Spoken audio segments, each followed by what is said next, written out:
Bom dia, gente. Vamos para mais uma aula de geografia. Hoje nós vamos trabalhar com o capítulo 10, coberturas vegetais. Então, nesse capítulo, serão estudadas as coberturas vegetais originais, arbóreas, arbustivas, herbáceas, desérticas e alagadiças, e as principais características delas, com o objetivo de quê? De que vocês reconheçam a importância da biodiversidade para o equilíbrio dos sistemas naturais e artificiais do nosso planeta. Então, aqui, como a gente falou, da vegetação original ou nativa. A vegetação original, ela equivale a um conjunto de plantas que nascem e crescem naturalmente, isto é, sem a intervenção do homem. O elemento mais frágil da paisagem é esse tipo de vegetação. Por quê? Porque é a primeira a sofrer modificações quando há ocupação do espaço pelo ser humano. Então, as plantas que compõem a vegetação original, elas não vivem isoladamente, mas em formações vegetais. Então, a vegetação é o espelho do clima. Nós vimos aí no mapa mundi as vegetações originais espalhadas pelo planeta. Nós temos florestas equatoriais e tropicais, florestas temperadas, florestas boreais, savanas, estepes, pradarias, mediterrâneo, vegetação de altitude, tundra, vegetação desértica. Então, a gente vê que pelo fato de haver diferentes tipos de climas, de relevo e de solo, acaba tendo essa variedade de cobertura vegetal no planeta, como a gente pôde observar aí no mapa, né? No entanto, a influência do clima é a que mais se destaca, havendo aí até, de certo modo, uma associação estreita entre a cobertura vegetal e o tipo climático.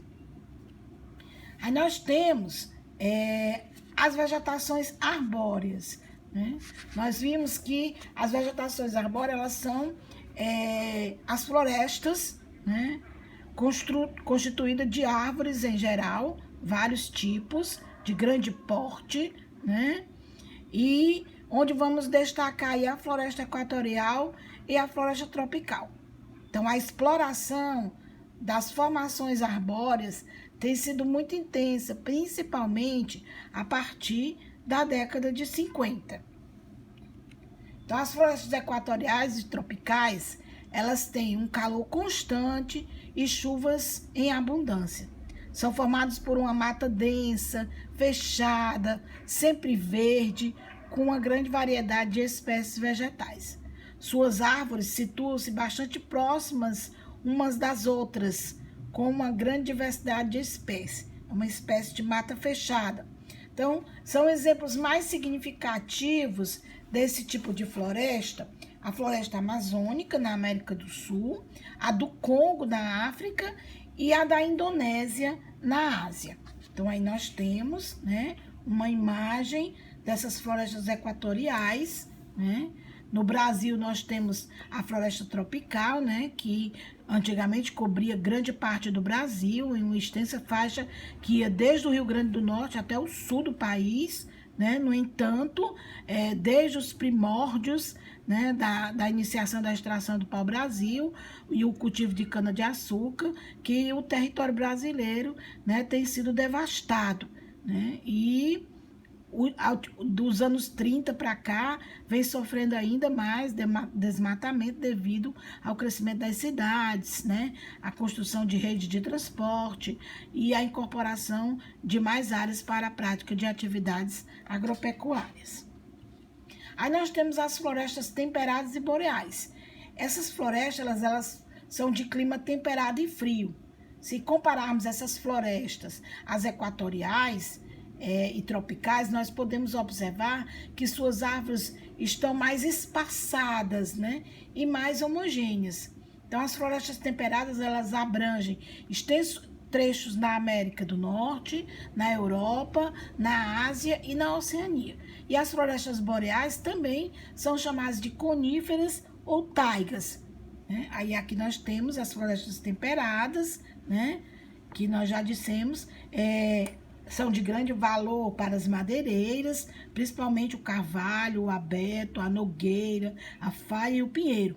E no outono, essas árvores costumam ficar com as folhas assim, amareladas, avermelhadas, e elas vão acabar caindo. Por isso elas são chamadas de árvores caducifólias ou folhas caducas. Aí nós temos as florestas boreais, né, que ocorrem nas regiões de clima mais frio. As árvores apresentam a forma de cone, o que reduz o acúmulo de neve em suas folhas e em forma de agulha. Então, a gente tem as florestas de coníferas ou taiga, composta principalmente de pinheiro, por isso que elas são chamadas de coníferas, né, que tem uma densa folhagem em forma de cone, bastante explorada na Rússia, na Finlândia, na Suécia, que é onde estão os maiores produtores mundiais de madeira, né, nas áreas de suas ocorrências, surge um solo chamado podzol, de baixa fertilidade, né, formado pela lenta decomposição das folhas de pinheiro. E as árvores de taiga são resistentes, não perdem as folhas nem mesmo no inverno mais rigoroso, como a gente vê nessa foto aí na região da Alemanha. Aí vem as formações arbustivas. As formações arbustivas, elas apresentam em geral árvores pequenas, né?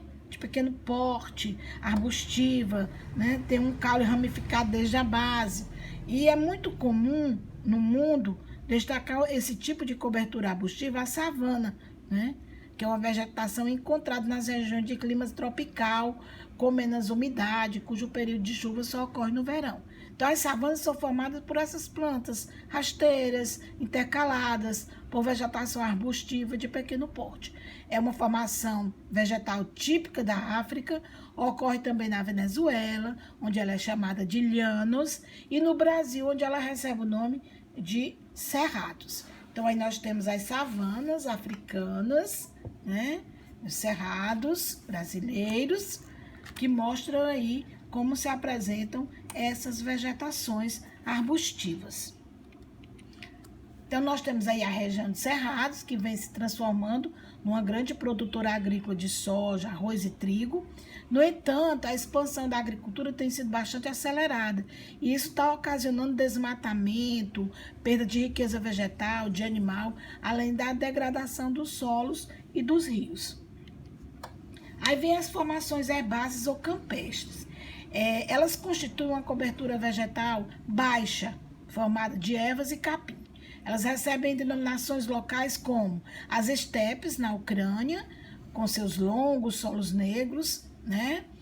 Os pampas ou pradarias no centro-oeste do Canadá e dos Estados Unidos, o puszta na planície da Ucrânia e o scrub na Austrália. Então, os campos são uma pastagem natural que é muito utilizada para a criação de gado. Então, nas áreas de vegetação estépica dos pampas, no sul da América do Sul, sobressai essa atividade criatória, principalmente no Rio Grande do Sul, na cidade de Bagé. Então, muitos trechos desse tipo de vegetação também foram transformados em áreas agrícolas. E o mesmo ocorreu nas estepes da Ucrânia, onde se encontra uma das mais importantes áreas produtoras de trigo do mundo. Aí tem as formações desérticas, né, que é em função de pouca umidade das áreas de clima desértico. A vegetação que predomina é a de cactos ou por tufos de capim. Em alguns desertos, sobretudo na África e na Ásia, tem os oásis, né? E neles é comum uma das frutas que é a tâmara, as tamareiras, né? Aí nós temos a vegetação desértica do Arizona, nos Estados Unidos. E as formações das zonas polares e das altas montanhas, né? Que a gente pode chamar de vegetações dos alagadiços. Por quê? Porque aparecem tanto em áreas de clima frio ou temperado, como nas áreas inundadas dos litorais de clima quente. Então, é mais comum a gente encontrar a tundra, que é um tipo de vegetação rasteira, de crescimento lento, que desenvolve-se em lugares onde predomina o clima frio ou as altas montanhas, durante os meses em que o solo, né, é recoberto de gelo, né? Nós temos aí a imagem. E Os mangues, né? Que é constituído principalmente por 4 espécies, conhecida como mangue vermelho, cujas raízes estão acima do nível da água. O mangue siriúba, né? Que é um mangue branco, o mangue de botão. Né? Então, a vegetação é bastante variada, mas aí é típica de vegetações litorâneas, por isso que elas são chamadas de vegetações litorâneas.